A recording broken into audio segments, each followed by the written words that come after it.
Hello everyone, and welcome back to the Old Hunt, where we are still celebrating 10 years of Bloodborne. We are playing through version 1.00 of the Japanese release, and last time, we finally finished exploring the last little nooks and crannies of Mergo's Loft, or the castle around it, right, in the nightmare, whatever you want to call it. That, twin castle structure with the 3 large bridges that connect across, and that had the brain of Mensis hanging down it, and had these cages that you can use as elevators.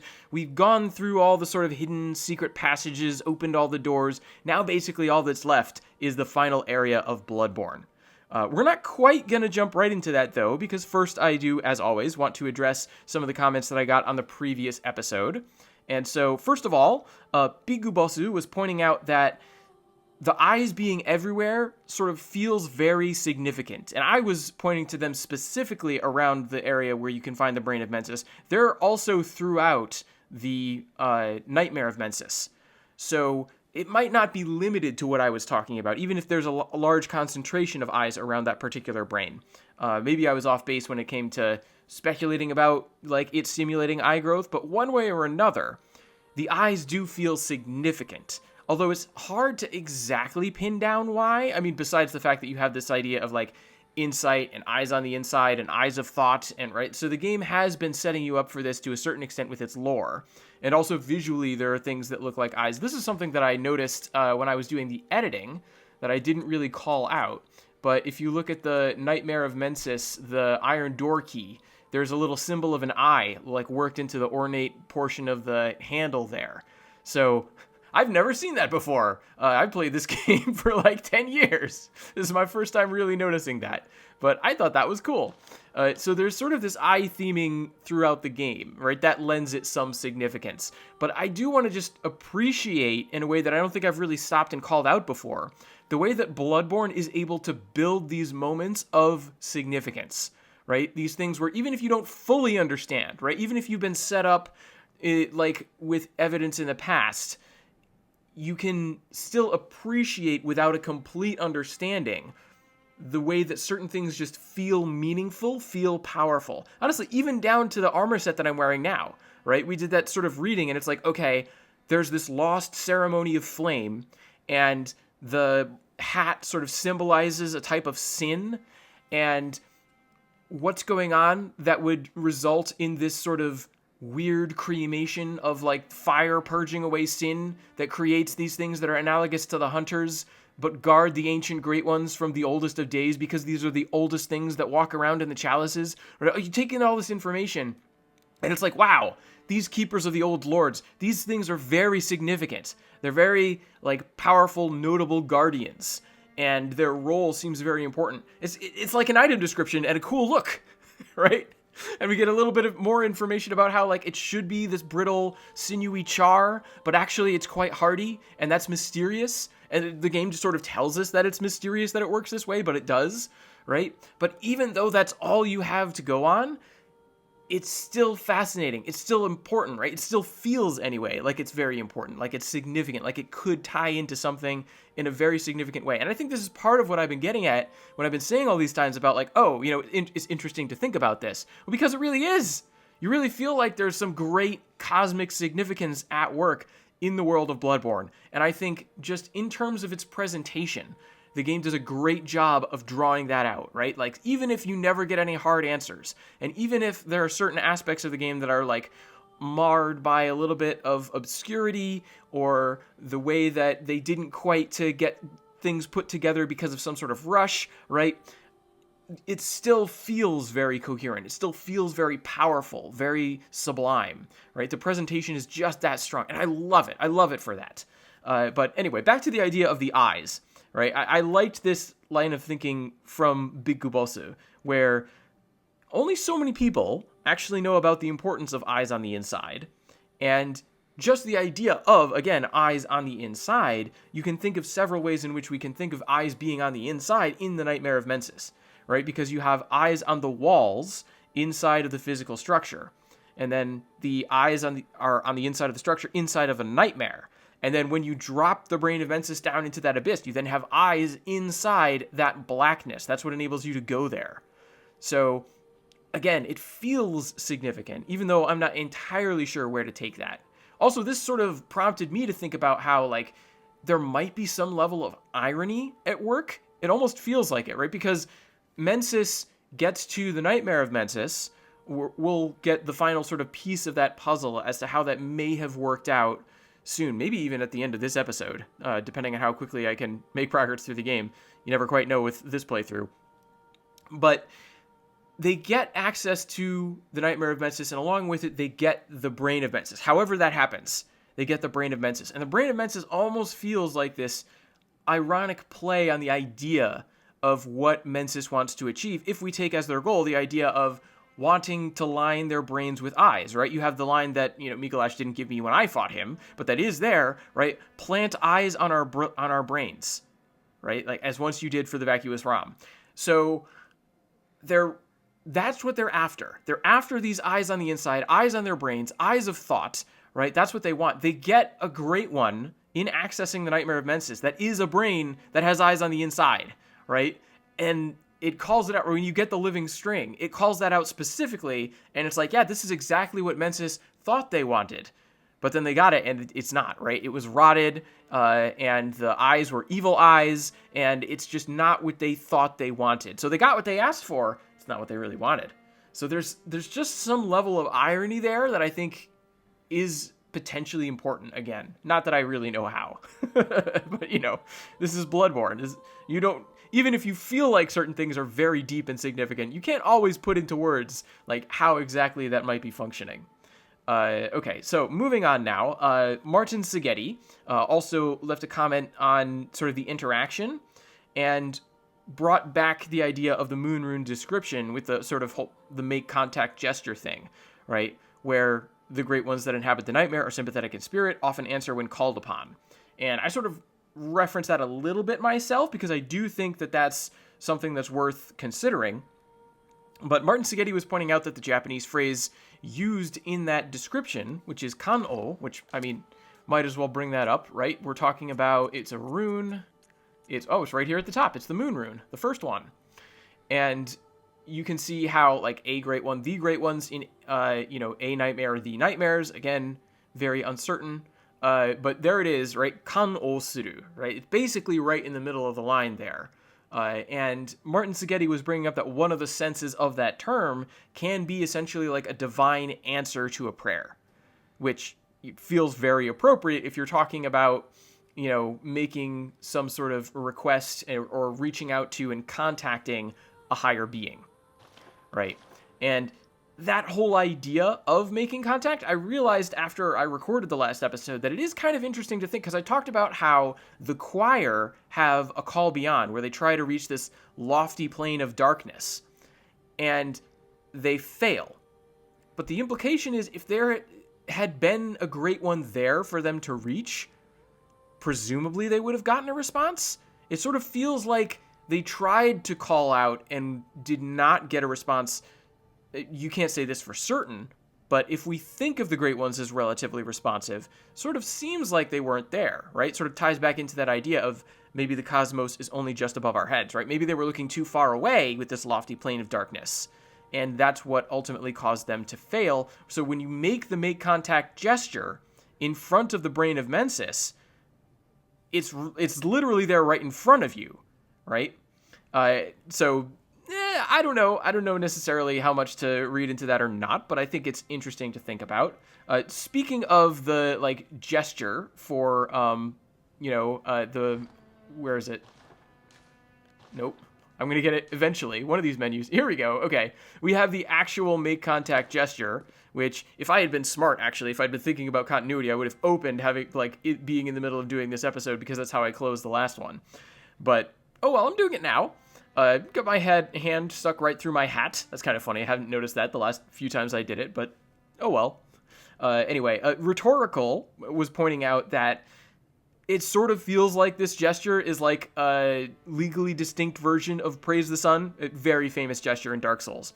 And I do think there's an aspect of that to it, especially because, Rhetorical also points out, and I also agree, there's this idea that it sort of can work as praise the moon, right? Because you do this gesture, you get this contact established, and you get the moon rune also It's just sort of associated with, because everything about Mensis is about calling the moon, right? And so if you have this idea of making contact in this way, maybe it has something to do with getting in touch with the moon. I don't think it's that big of a leap, essentially, to, if you're going to associate this gesture with praise, to associate it with contacting the moon. And again, right, I do think there is a little bit more that you can go off of than just the Dark Souls praise the sun thing, just because of the idea several times now sort of loaded into the Japanese language of radio communication, right? So I think you can get this idea of sort of using your hands as an antenna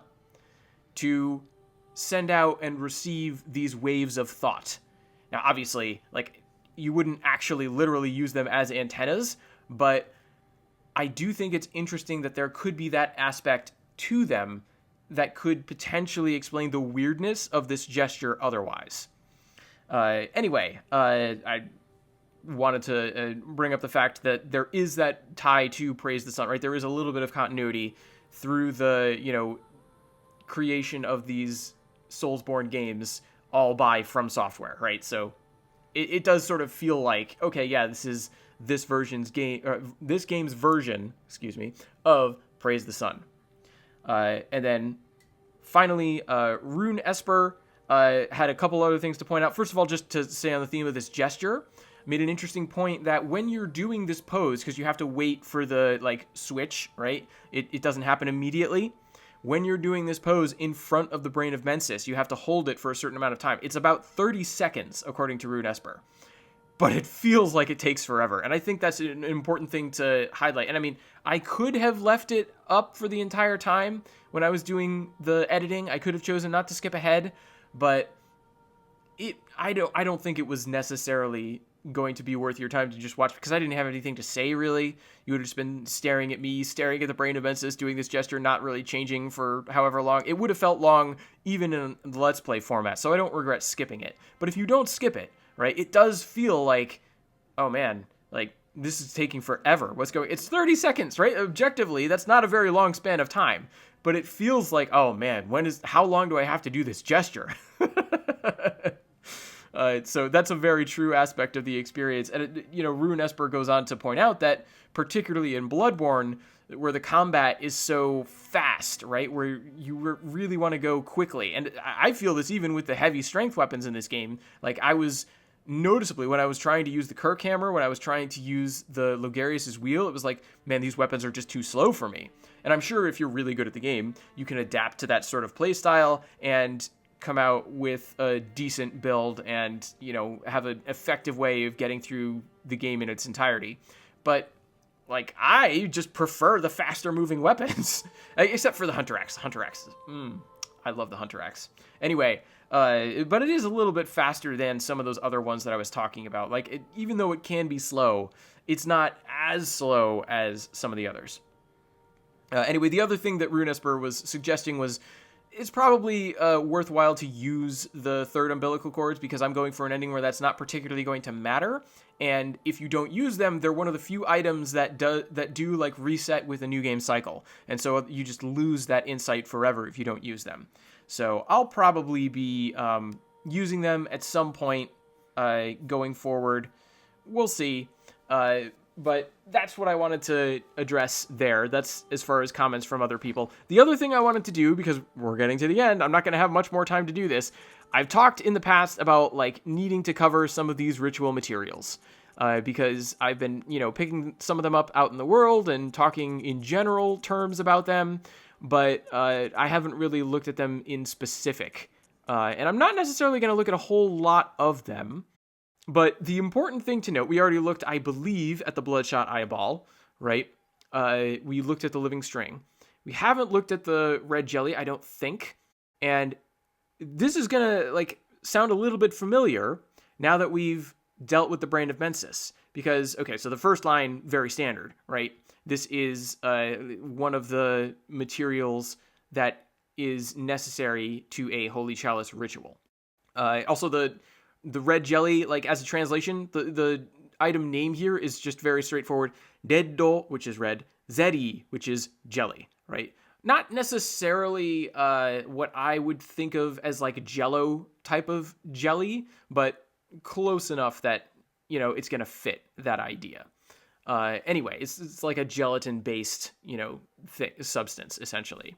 Except this one is not gelatin-based, as we'll see as we get the very short description here, and also as you can see in the visual, right? So as for the description, the two final lines there all sort of run together, and you get, so these are, I'm just going to use plural because it's going to make sense with the way that I do the start of the line, right? So these are babies that failed to form, right?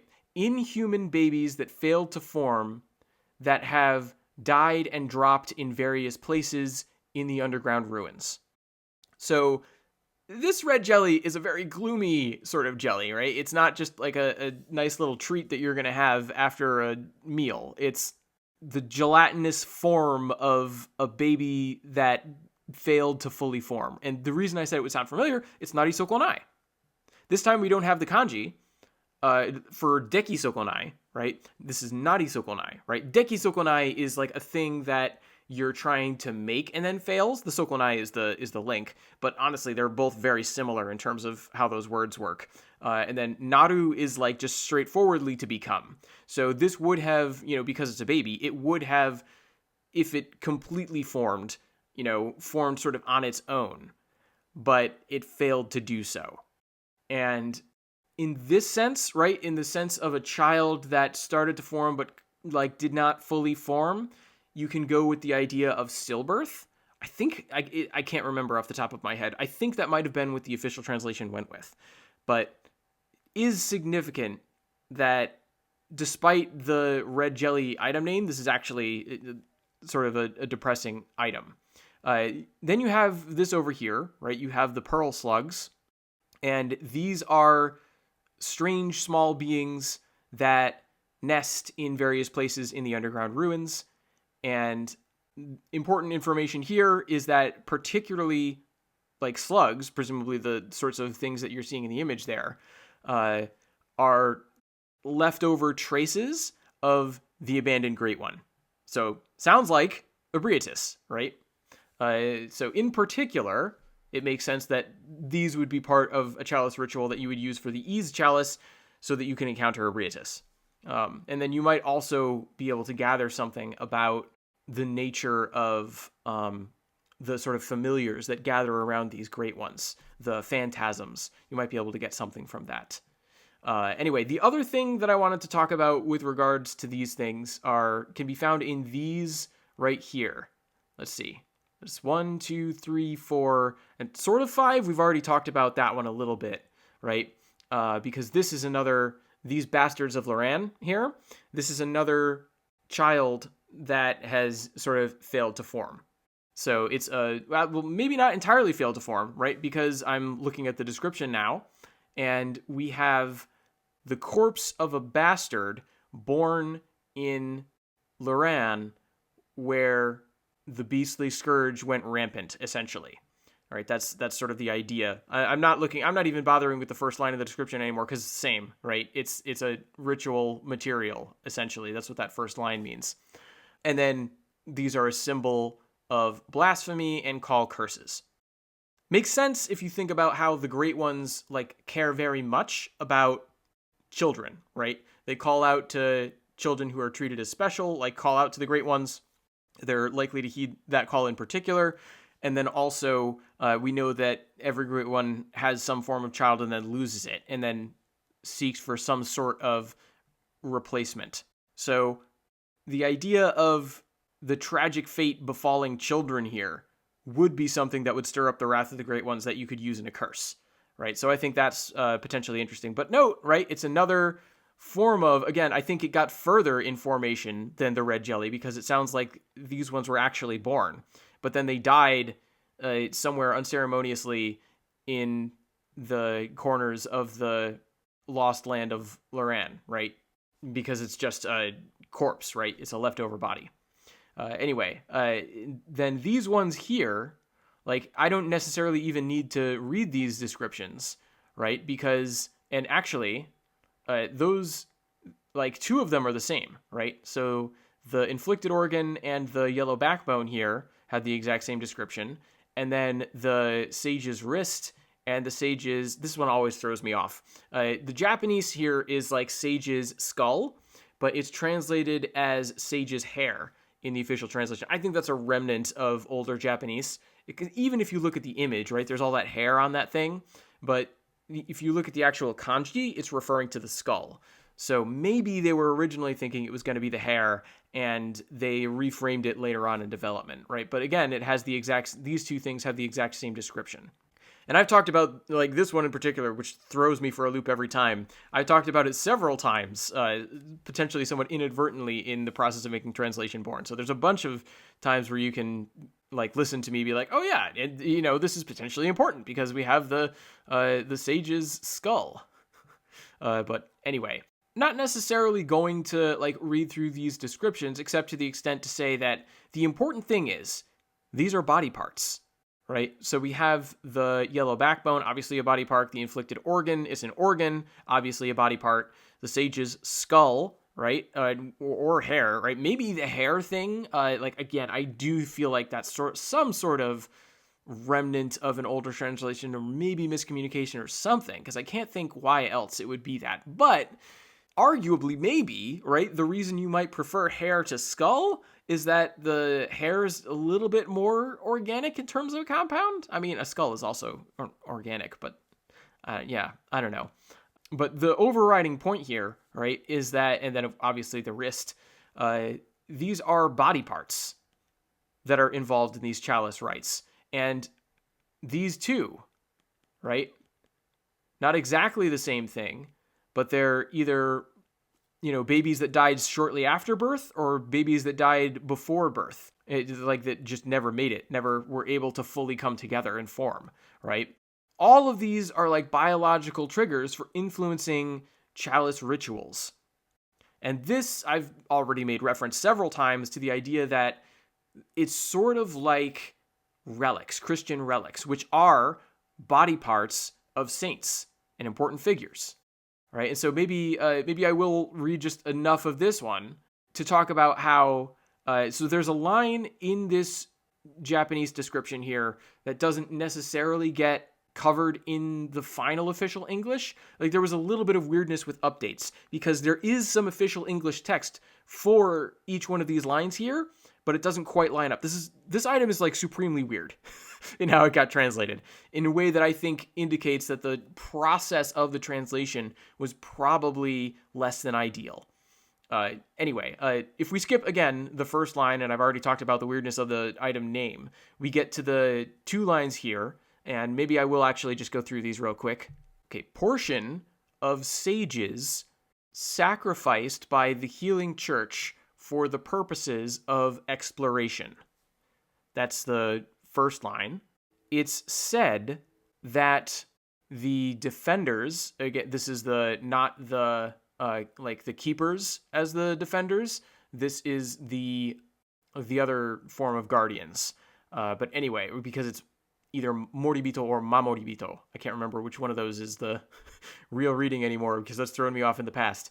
But anyway, the guardians of the ruins are said to have shown a strange excitement at the death scent of holy ones, right? If you want to get at some sort of a literal idea there, right? And the one, the official rendering of this that I don't think quite survived, I could be wrong about this. I'm going to have to do a little bit of editing to verify, but I'm pretty sure about this, the weirdness of it, right? Something about catching a waft of dead saints, right? There's an official English line that does get that across. I just can't remember if that's the one that didn't quite make the game. I think it is. I think that's the one that somehow dropped out of the game even though they translated it. But anyway, so you have this idea of these holy people and their body parts, and that's what gets used to influence the chalice ritual, and you have this strange excitement that you create from the defenders, and you get rewards as a result. So very themed around the idea of holy relics, right? That's sort of the one big idea, and why I think it's worth waiting to talk about these items to this extent. And then also, right, I've talked several times now about the progression you get visually for the ritual blood. Now I have some ritual blood level 1s, right? But then you start to see the spirits rising, and then you can start to see these skulls. I've talked several times about the skulls that you can see out of the ritual blood as it gets higher and higher in level. You also get tomb mold that grows more and more impressively as you get to higher and higher levels until it finally sort of flowers and, I guess, releases additional spores to spread. And the blood fits in with the sort of sacrificial theme that we've seen with the chalice rituals. The vegetation maybe doesn't line up quite so nicely, but it sort of feels appropriate anyway, right? You have these forms of life that you're sacrificing nonetheless as part of this ritual, right? And obviously, right, we have the butt, right? You have the like shoots coming up here, and then you have the flower buds, and then you have the blooming flowers, right? So there's that. Then we have the arcane haze, and then we get back to the eyeball and like these other body parts.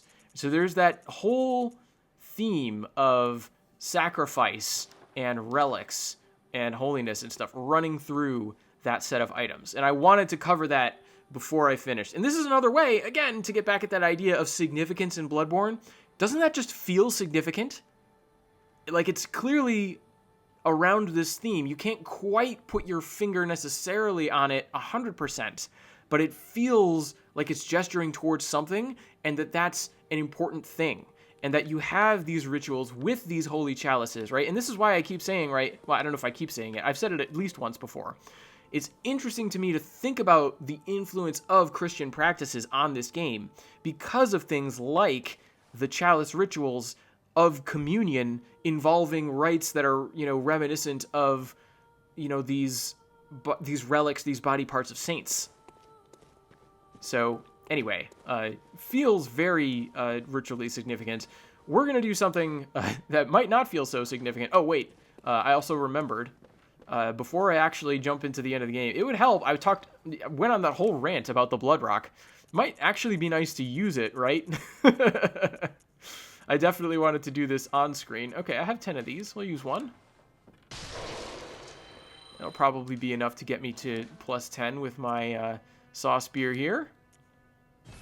Let's do it. All right, now my base damage for this. Oh, well, I can't see it anymore even. That's funny. Also, I did get that arcane droplet gem, so that might be some significant boost. But again, right now I've gone to a base damage of 170, and the scaling is now up to 226 there from the additional arcane damage that I'm getting. Let's see if I can't beat 226. I sort of suspect that it's not going to matter. That droplet gem I don't think is making any difference. I didn't really expect it to, but it could have. I don't know. All right, so it was worth checking. Let's head back to Mergo's Loft, get back on track, heading towards the end of the game.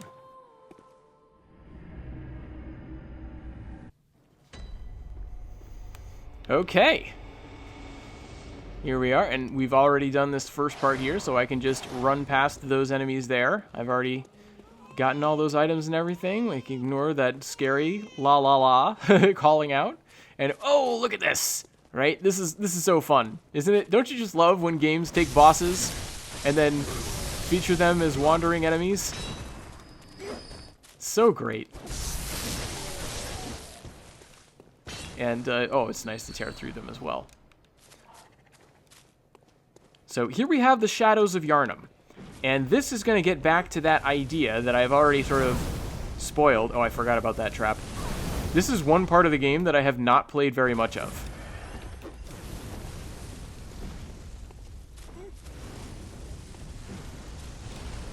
Okay, here we go. Alright, you got me. But now, I've got you.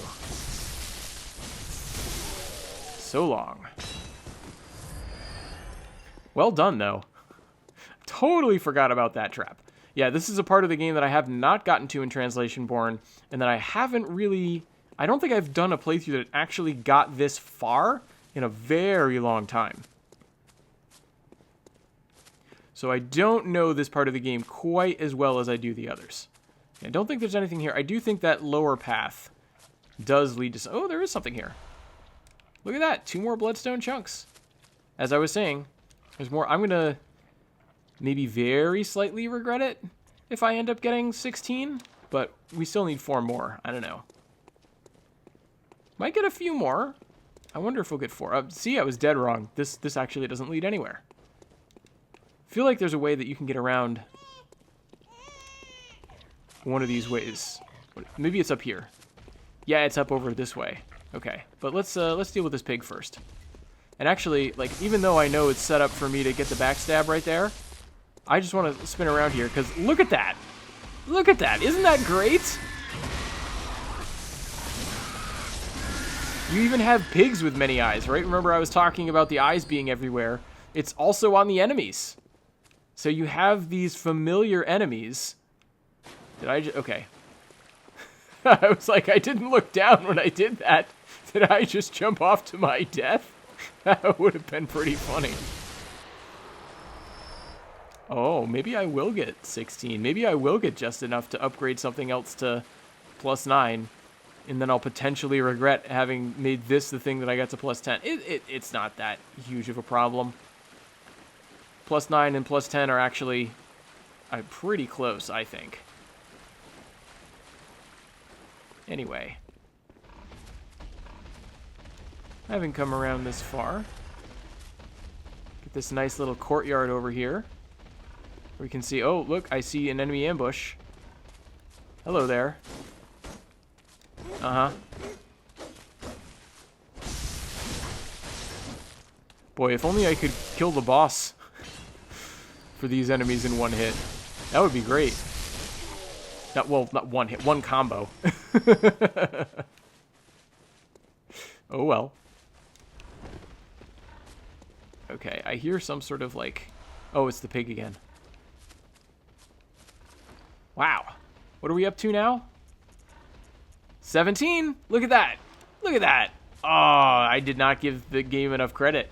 I could have had a slightly wider choice for what to get to +10 without Bloodrock. But honestly, that's fine. Like I was saying, +9 and +10. Like, just the fact that I can get something else to +9 makes me feel pretty good. Nothing else will get to +10, though. I already ranted and raved about that. Okay. Oh. I think I know where I am. I came around and eventually have sort of made progress. Alright, now I just want to make sure. Yep, there we go. Okay, now I really want to target this spellcaster. I like that these enemy types are, like, staggerable. Alright, good. What you can do, actually, is you can get those pigs over there to fight against these enemies here. You can have the enemies fight for you, because those particular sets of enemies are not friends of one another. And this is a great way to potentially do a lot of farming if you're looking to collect a bunch of blood echoes. However, I am not looking to collect a bunch of blood echoes. I've already leveled up more than I ever need to for this game. Are they both coming this way now? Okay. No. One at a time, please. Oh, there. Yes. Yes, squeal at me. Ah, good, I got the timing right. If I got the timing wrong, I'd probably have died. Look at that beautiful eye-covered face. Don't you just love that guy? It looks so unsettling.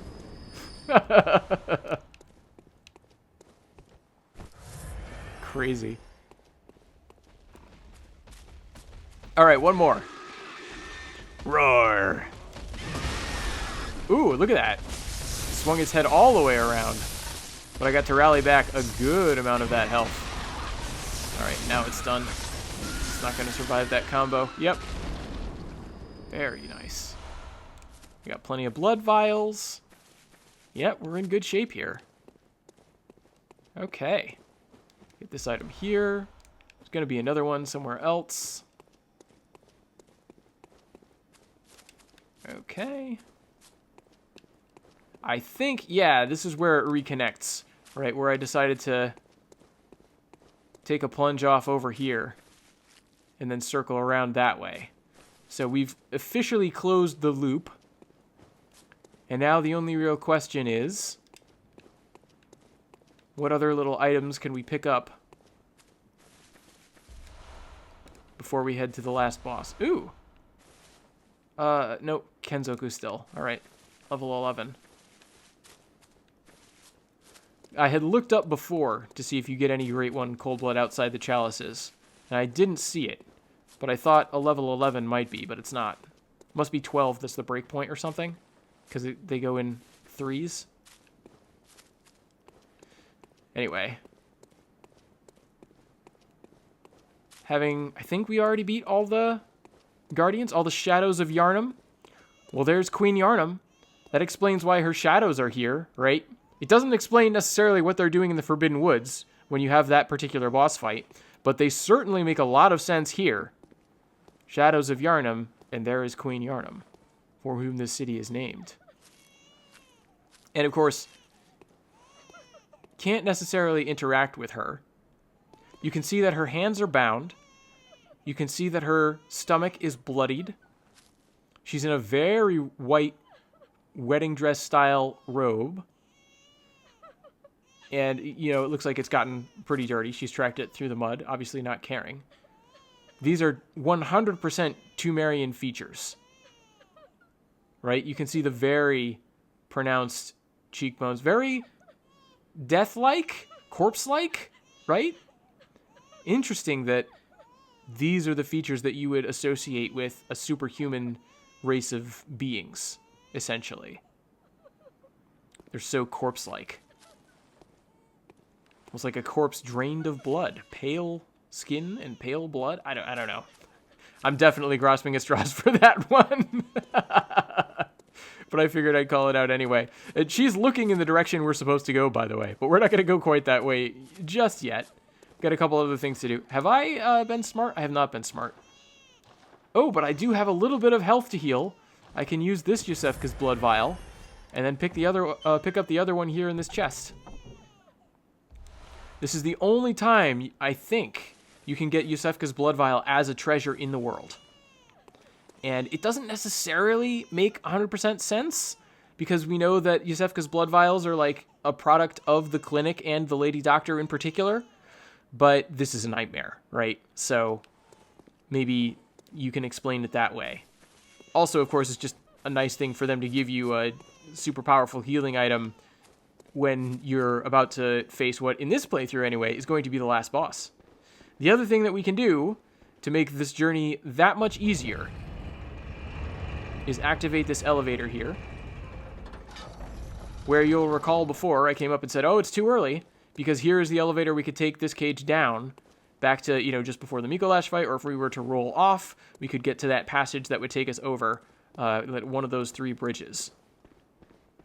And now we have this all set up here, so that we can take it and not have to deal with any of those enemies. Oh, I do want to send it back down, though. Come on. No! Oh, if I died. That would have been very annoying. Okay, I think what I need to do is run off of it. I think that's going to be the play. Let's try it. There we go. That time it worked. Okay. So now that elevator will just be waiting for me if I happen to die. I don't exactly expect to die because I'm very powerful. But you never know. This is Bloodborne. It's a difficult game. This up here, right? She's looking this way and weeping. Well, we're going to find out why. We're going to go up one more elevator, and we're going to see a very interesting scene.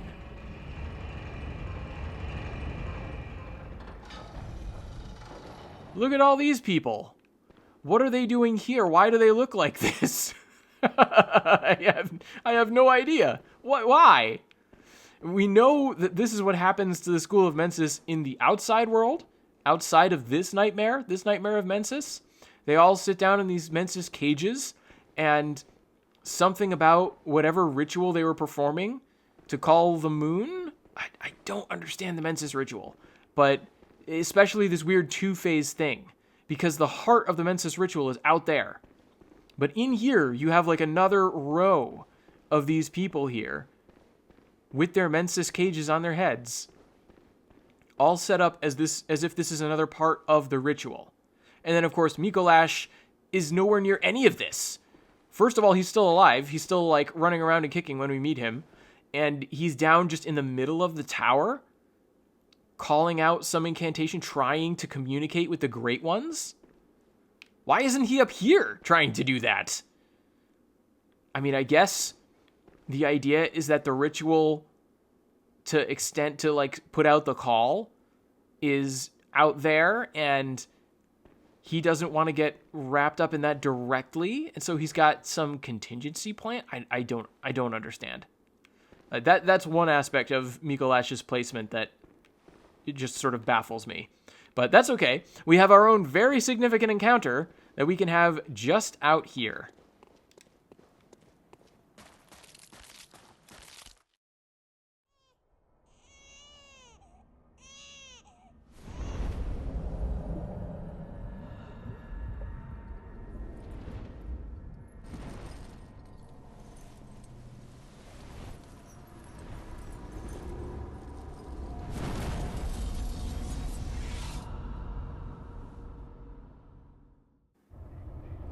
Okay, and here we have it. It's Mergo's wet nurse. And, I mean, that translation is incredibly straightforward. Mergo is Mergo. And then, I don't actually know how to pronounce that word. It looks like new bowl. Literally, it's milk mother. And, yeah, that makes sense for wet nurse, right? And then if you look it up in a Japanese to English dictionary, that's what it means. I'm just curious. Okay, 245 off of that. Oh, I could have gone forward to attack. 305. Okay, so the weapon is still the way to go. But notably, okay, I should be running around. I don't really want to engage in this version of the fight. But the fact that this version of the fight happens is important. It is notable, right? Because it's as if you're being pulled into like a nightmare realm in a nightmare. Because the boss just has this whole other like set of maneuvers that they can do for a time, like dashing out at you from nowhere, right? What exactly is going on here? Is this an element of control over this nightmare, or is it, like it seems, sort of the revelation of another nightmare realm within the other nightmare? I don't know. Interesting.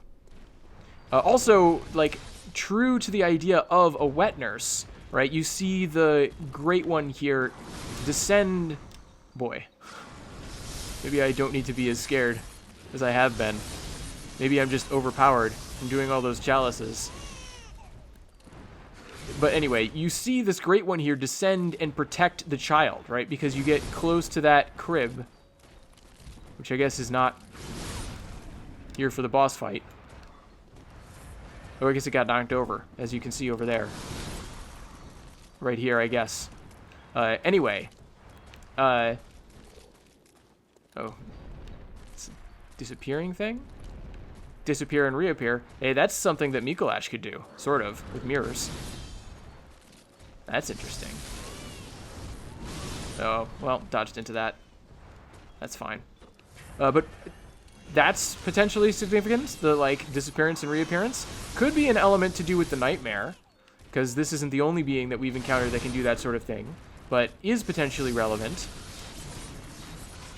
Also, you'll note that this is sort of a formless being, right? You can see right into its clothes there, where its face otherwise should be, that's not there. Also, we keep hearing this baby cry, and I even found the sort of knocked over carriage there. Maybe I should pay a little bit more attention, as powerful as I am. Oh, and I've got more. Okay. Ooh, 735. Well, that's a little different. If I get all 3 ghosts to hit, this is definitely the way to go then. Oh, yeah. I was not comparing apples to apples before.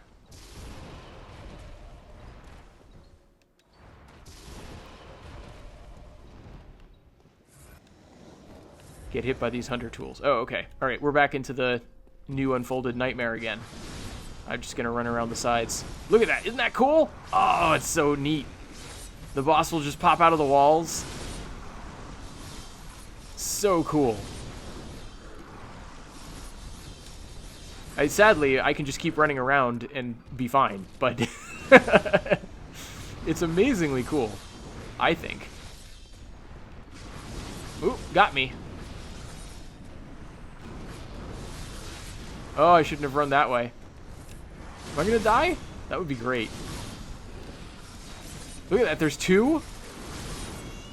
That's quite an illusion, right? Maybe I'll die. That would be fun. Nope.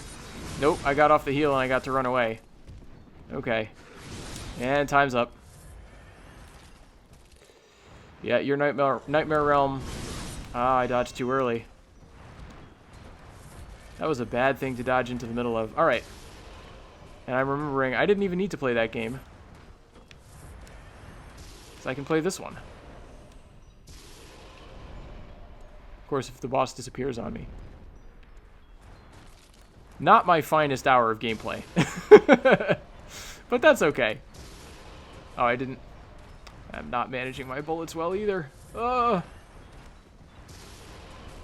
you're a real pro at this game, you're going to be very dissatisfied with my play here. But we'll get there in the end, I feel. But also remember what our objective is. Our objective is not to defeat Mergo's wet nurse, even though functionally that's sort of how it works out in the game.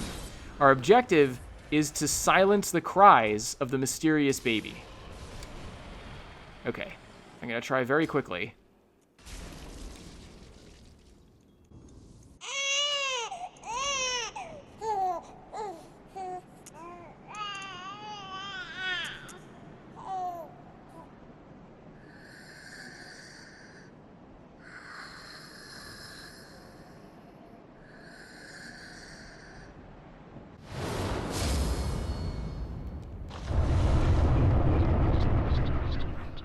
Okay, I couldn't get out of the menu fast enough because I wanted you to hear the baby's cries turn into a sleeping sound. The baby goes from crying to sleeping. And we effectively silence the cries. That brings an end to the ritual, and we get the hunted nightmare, in the Japanese, not nightmare slain, hunted nightmare in the original Japanese version here. Which, there you have it, right? We have this strange encounter. I mean, talk about things that feel significant that you may or may not fully understand. What just happened here? Did the baby die? It kind of looks like it, but then, like, what was that, like, sleeping, like, at peaceful sleeping sound that I got to with the, like, sound settings here? All right.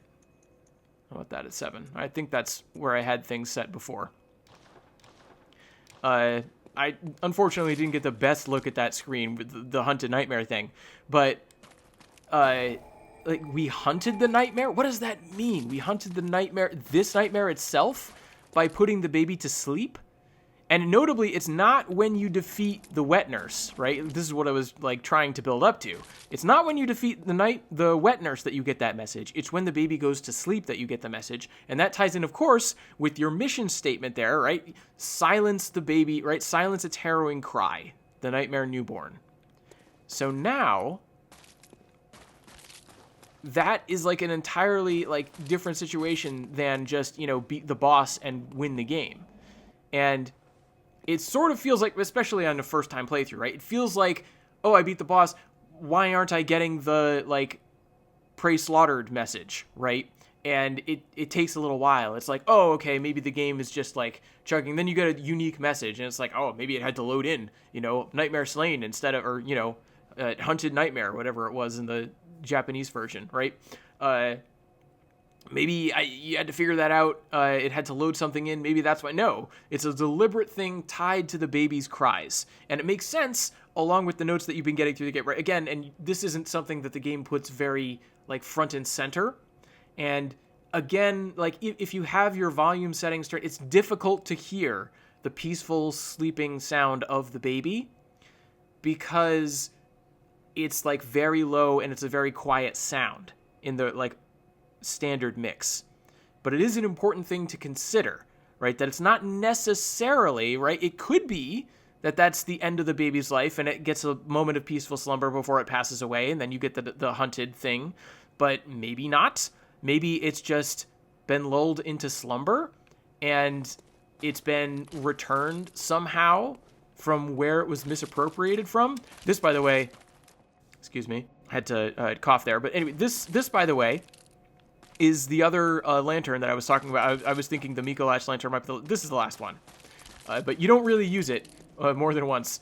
Before we use it, this is another thing that you sort of have to know about because the game has sort of trained you, at least it trained me, and I think it's probably trained most players. Once you defeat the boss, you get the lantern, then you just have to go back to the Hunter's Dream because you need to spend those resources, heal up, take care of everything, right? Renew your blood vials, maybe level up your weapon.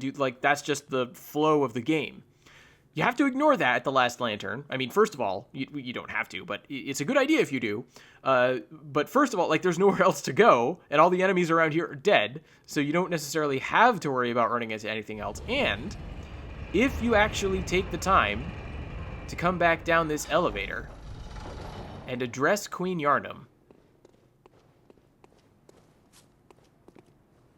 she bows and disappears. How, in what sense was she here at all? How is that possible? Was that some projection of her being? This is a nightmare, so she could fade in and out, unlike with the real world. What's going on? And that bow. What does that mean? How does that tie in with whatever happened to Mergo, that crying thing? And the fact that Mergo's wet nurse and Mergo don't seem to be visibly identifiable by anything, right? Mergo's wet nurse has the clothing so you can fight the boss, but Mergo, nowhere to be seen, only to be heard, but is in this nightmare, and its cries are the crucial element of the Mensis ritual that calls the Great Ones. What does that mean? I mean, these are aspects of the game to which I really don't have any, like, hard, solid answers, but that I feel like, again, do a great job of feeling very significant. It feels like there's a logic there, even if you don't understand it. And that's just, I feel like from start to finish, like, I didn't set out to make this a theme of this episode, but it's absolutely become one, and I think it's very appropriate. Anyway, I'm going to say farewell in the dream. We're getting very close. We're going to actually, you know what? No, I'm not going to say farewell in the dream, because I want to save that. There's a little bit of surprise if you've never played the game before, and I want to save that till next time. So I'm going to say goodbye right here, especially because, again, there's nowhere else to go. This is the end of the game. Next time, we do have a little bit more to talk about.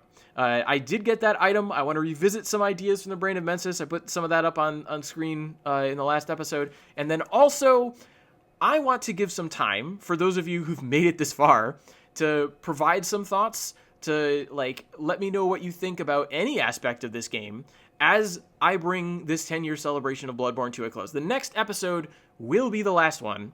I do want to note on scheduling. So if you're watching this live, this episode should be coming out on a Monday. This particular episode of The Old Hunt will come out on Monday, December 15th, if you're watching this live. And I am not going to do my Thursday episode release this week because I want to give everyone who watches this episode reasonably close to when it comes out, unlike the normal span of time, which is like a day sometimes, depending on the recording time, to respond. I want to give you a little bit more time to send in your thoughts. So I'm going to make the final episode of The Old Hunt next week. That's going to come out on the 22nd. I'll probably be recording on the 19th. So you have until the 18th of December, if you're watching this live, to 2025, to let me know any thoughts that you might want to share as we come to the end of The Old Hunt, to the end of the game, celebrating 10 years of it being out. And I just want to sort of highlight some of those thoughts as we do the final episode, revisit the Brain of Mensis, read that third umbilical cord that we got, very important item, and talk about just another great way to celebrate 10 years of Bloodborne. So we're getting very close to the end, but I'm not quite ready to call an end to the entirety of my hunt, but I will call an end to my hunt for the evening. In the meantime, as always, as I've been encouraging you, if you have any thoughts that you'd like to share, anything else that you'd like to get in touch with me about, any sort of feedback, anything like that, I'd love to hear from you. And so it's going to be a little bit longer of a break, potentially just to, help make it that much easier to make the final episode something special. But for now, calling an end to my hunt for the evening, and I wish all of you good hunting.